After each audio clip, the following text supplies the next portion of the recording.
आपण ऐकत आहात VAG मराठी स्टोरीज आणि मी सादर करते आहे मिसमॅच लव या कथेचा पुढचा भाग. चला सुरुवात करते. मिसमॅच लव भाग 56. कार्तिकच्या डोळ्यांसमोर तो व्हिडिओ पुन्हा पुन्हा फिरत होता. स्क्रीनवर प्रियांश स्पष्ट दिसत होता. तो नाईट क्लबच्या त्या अंधाऱ्या कोपऱ्यात एका मुलीसोबत उभा होता. तो केवळ तिच्या जवळ नव्हता तर त्याची तिच्यासोबत लगट सुरू होती. ती पाहून कार्तिकची तळपायाची आग मस्तकात गेली. प्रियांश ज्या पद्धतीने तिला स्वतःकडे ओढत होता आणि ज्या नजरेने तिच्याकडे पाहत होता त्याच्या वागण्यात सरळ सरळ दिसत होतं त्याची फक्त मजा मारणं सुरू आहे. कार्तिकने मोबाईलकडे पाहता पाहताच रागाने एकदा गार्गीकडे नजर वळवली. ज्या प्रियांशसाठी ही मुलगी आजपर्यंत रडत होती, ज्याच्यासाठी तिने कार्तिकला हार्टलेस म्हटलं होतं, तो प्रियांश तिथे दुसऱ्याच कुणाच्या मिठीत बेधुंद होत होता. काहीतरी विचार करत तो तडक उठला आणि बेडच्या दुसऱ्या बाजूने तिच्या जवळ आला. गार्गी, इकडे बघ. तुझा माझ्यावर विश्वास नाहीये ना, पण तरीही मला तुला आज काहीतरी दाखवायचंय.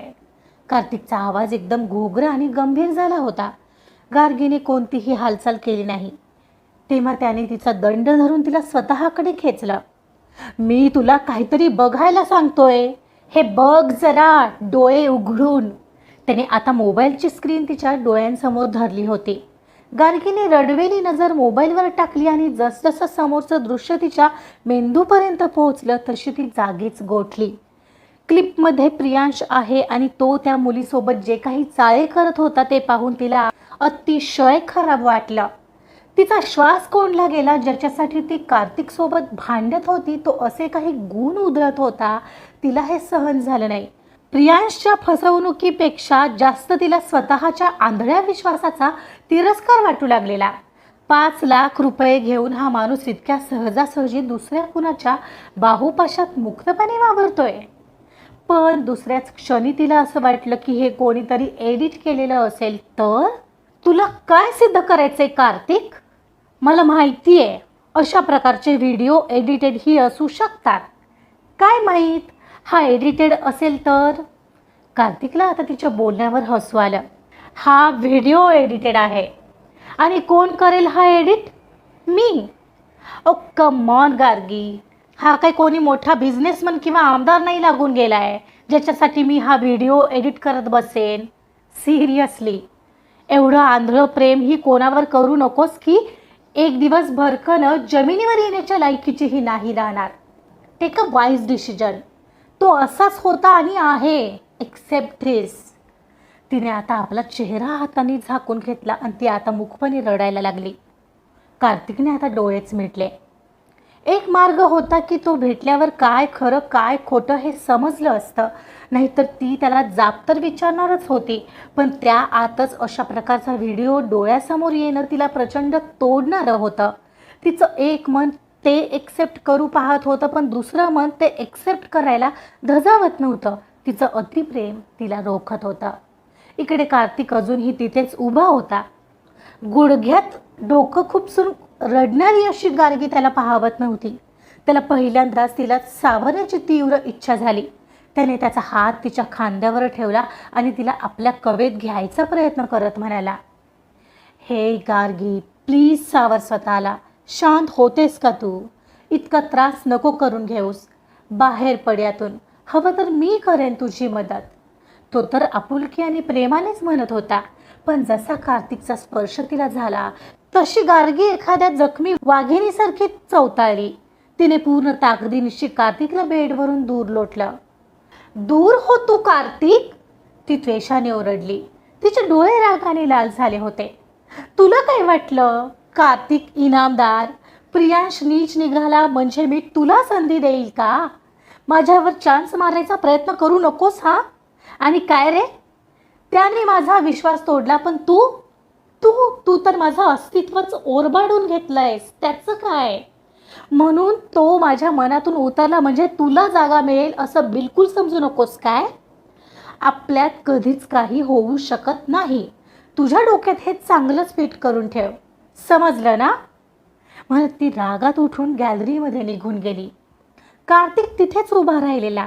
त्याला खरं तर आता अतिशय अपमानित वाटत होतं. एक तर ज्याच्या मागे इतक्या मुली असायच्या पण कोणाला कधी भाव दिला नव्हता त्याने, तो तिला स्वतःहून सावरायला मदत करण्याचा प्रयत्न करत होता. पण ही साधारण आणि मध्यमवर्गीय गार्गी त्याला लाथाडत होती. त्याला वाटलं होतं की सत्य कळल्यावरती त्याच्याकडे येईल, पण गार्गीच्या नजरेत प्रियांशपेक्षाही मोठा विलन आज तो स्वतः झाला होता. बस झालं, मला अक्कल नव्हती आणि मी या मूर्ख मुलीसाठी फील करतोय म्हणून त्याने हाताच्या मुठी वळल्या. त्याला इतका राग येत होता की रूमचं सगळं सामान विखरून द्यावं वाटत होतं, पण त्याने कंट्रोल केला. तो त्याच्या जागेवर जाऊन बसला आणि डोक्याला हात लावून बसला.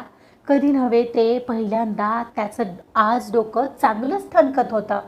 कार्तिक आत रूममध्ये लॅपटॉप उघडून बसला होता, पण त्याचं लक्ष स्क्रीनवरच्या आकड्यांपेक्षा बाहेर गॅलरीमध्ये उभ्या असलेल्या गार्गीकडे जास्त होतं. गार्गी गॅलरीच्या रेलिंगला धरून अथांग समुद्राकडे पाहत होती. समुद्राच्या लाटांचा आवाज त्या शांततेत अधिकच स्पष्ट ऐकू येत होता. कार्तिकचं मात्र प्रचंड डोकं दुखत होतं. तो वारंवार आपल्या कपाळाला चोळत होता. त्याला काहीही करून स्वतःचं मन वळवायचं होतं, पण डोकं मात्र सुन्न झालं होतं. तेवढ्यात त्याच्या फोनची रिंग वाजली. स्क्रीनवर ऋषीचं नाव होतं. कार्तिकने फोन उचलला. हां बोल ऋषी. सर, ॲक्च्युली एक गोष्ट सांगायला तुम्हाला फोन केला होता. ते दादासाहेबांनी तुमच्या दोघांसाठी खास एक ठिकाणी डिनर बुक करायला सांगितलेलं आज रात्रीसाठी. तर काय ऋषी, तुला मला आधी विचारायला काय झालेलं? Please cancel it immediately as soon as possible. पण सर, आता ते कॅन्सल करणं अशक्य आहे, कारण दादासाहेबांनी स्वतःच ऑलरेडी सगळं पाहिलं होतं, बुकिंग वगैरे. व्हॉट? अरे यार, काय झालं सर? काही नाही. कुठे जायचं आहे? प्लीज मला ॲड्रेस पाठव, कुठला आहे तो, मी बघतो. हो ठीक आहे. सॉरी सर, त्यांची ऑर्डर असल्यामुळे मी काय करणार होतो. ऋषी पुढे बोलत होता, पण कार्तिकने फोन कॉल कट करून टाकला. त्याने आता डोक्यावर हात मारून घेतला. आधीच त्या दोघात काहीच ठीक नव्हतं आणि आता परत तिला त्या डिनर संदर्भात सांगायला जायचं म्हणजे महा कठीण काम होतं.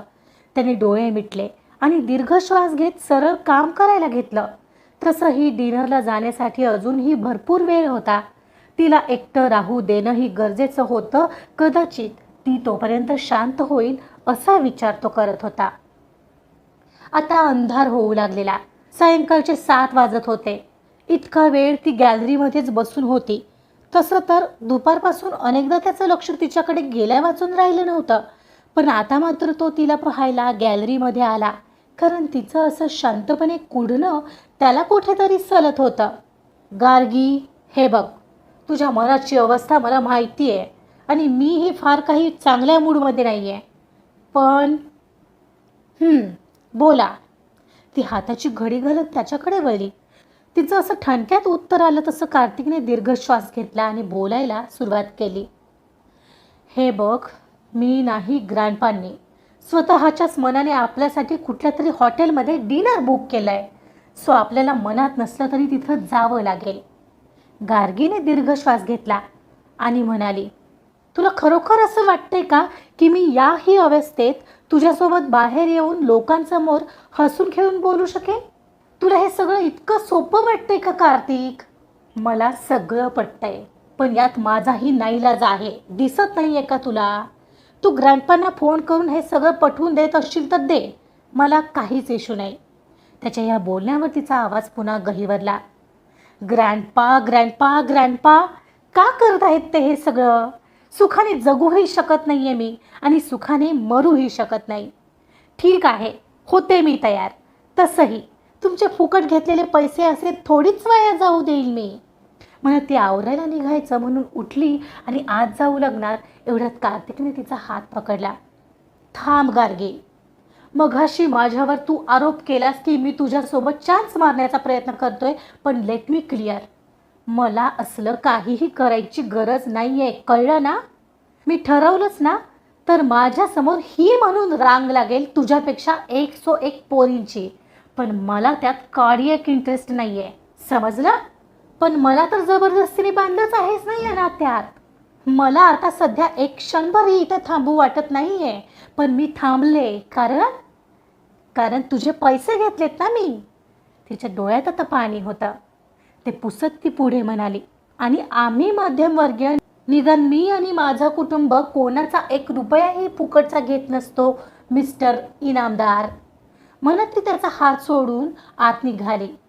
पण मी आता पैशांचं नाव काढलंय का गार्गी? सोड. कदाचित माझा तुला काहीच पटणार नाही आता.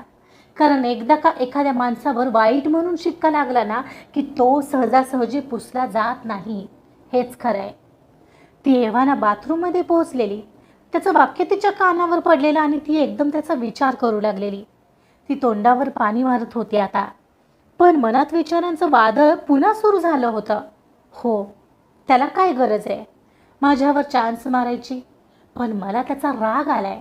त्याने जे केलंय काल रात्री त्यासाठी मी कधीच त्याला माफ नाही करू शकणार. ती फ्रेश होऊन आली आणि आवरू लागली. आताही कार्तिक तिला पाहत वॉशरूममध्ये फ्रेश व्हायला गेला. बेसिनमधल्या आरशात कार्तिक आता स्वतःचा चेहरा पाहत होता. पण त्याला आज जाम हरल्याची फिलिंग येत होती. गार्गी खरं तर त्याला हवी होती, पण त्याच्या अटींवर. आणि तेच तर मुळात अशक्य दिसत होतं. त्याला समजत नव्हतं आता काय करावं. पण पैशाने सगळं मिळवता येतं असं आजपर्यंत तो समजत होता. आणि आज त्याच्या भ्रमाची निराशा होत होती. कार्तिक बाहेर आला तेव्हा गार्गी तयार होऊन आरशासमोर उभी होती. तिने वेस्टर्न ड्रेस घातला होता. डोळ्यातलं पाणी पुसून तिने काजळ लावल्यामुळे तिचे डोळे अधिकच टपोरे दिसत होते. पण त्यातली ती उदासी मात्र लपली नव्हती. कार्तिकने पहिल्यांदा ब्लॅक रंगाचा शर्ट आणि ब्राऊन कलरची कॅज्युअल ट्राउझर घातलेली. तो नेहमीप्रमाणे शार्प दिसत होता, पण त्याच्या कपाळावरच्या आठ्या त्याच्या अस्वस्थतेची साक्ष देत होत्या. निघायचं का? कार्तिकने रिस्टवॉच नीट करत विचारलं. गार्गीने कोरडं उत्तर दिलं आणि ती आपला क्लच घेऊन दरवाजाच्या दिशेने वळली.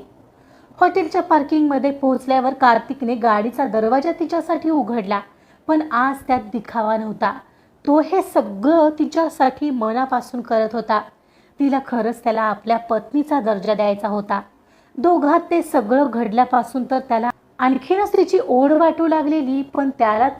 पण त्याला ते तिला असं उघडपणे सांगायला नक्कीच आवडणार नव्हतं. जे काय आहे ते कृतीतून दाखवून देण्याचा त्याचा स्वभाव होता. गार्गी गाडीत बसली आणि कार्तिक ही दुसऱ्या बाजूने तिच्या बाजूला बसला. गाडी लगेचच रस्त्यावर धावू लागली. पण दोघांमध्ये कमालीची शांतता होती. गोव्याच्या रस्त्यावरील रोषणाई गार्गीच्या चेहऱ्यावरून सरकत होती. कार्तिकची नजर आताही तिच्यावर होती आणि तिची नजर फक्त शून्यात होती. तिच्या चेहऱ्यावरचं ते ओढलेपण आणि नाराजी पाहून त्याला तिचं ते वाक्य आठवलं जे त्याला कधीच त्रास देत होतं. पण मला तर जबरदस्तीने बांधलंच आहेस ना या नात्यात.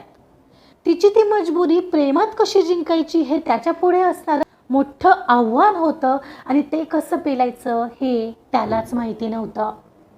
आजचा भाग इथेच संपलेला आहे. बाप रे बाप, म्हणजे काय? कार्तिक गार्गीच्या खरंच प्रेमात पडलाय. तर त्याला ती हवी आहे, पण त्याच्या अटींवर. बघूया. त्याच्या मनात तर आलंय तिला जिंकायचं, पण तो तिला जिंकू शकतोय का हे पाहणं इंटरेस्टिंग असेल. बघूया काय होतंय पुढील भागामध्ये. त्यांच्या डिनर डेटमध्ये काही खास होईल का? ऐकत रहा मिसमॅच लव. कथा आवडत असेल तर प्लीज लाईक करा, सबस्क्राईब करा आणि शेअर सुद्धा करा. Thank you so much.